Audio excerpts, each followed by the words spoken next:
Magbibigay lang tayo ng tips ulit dito mga idol sa motor na electric pan na to. Isa to sa pagkakamali ko dati nung bago-bago pa lang ako nagre-repair ng electric pan dito sa motor na to. Minsan kasi kapag nag-stack up yung shafting at bushing dito sa may likuran, hindi natin mahila to paharap. Ang ginawa ko dyan dati, no nag-stack up yung bushing at yung shafting, pinukpok ko dito.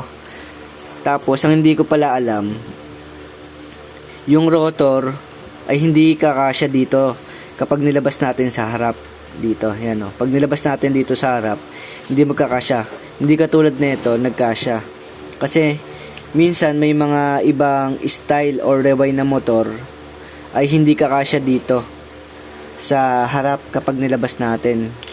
Example natin to. Yan, pag ilalabas natin dito, yung iba kasing rewind na motor, hindi kasya dito. Kumbaga, tatama siya sa rotor kapag nilabas natin dito sa harap. So, kailangan, sa likod natin siya ilalabas. Sa likod, ilalabas. May mga ganong style kasi na motor na hindi natin alam. Lalo na kapag newbie ka, ganun yung gagawin mo kapag nag-stack up yung bushing at shafting. Pupukpukin mo dito para maalis. So, bago kayo tanggal ng rotor dito sa harap mga idol, tingnan nyo muna yung motor na electric pan kung kakasya ba yung rotor kapag nilabas dito.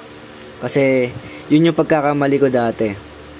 Ang mahal pa naman ng motor na electric pan na ngayon, nasa 220 pesos. Sa iba pa nga, sa ibang lugar 250 pesos na.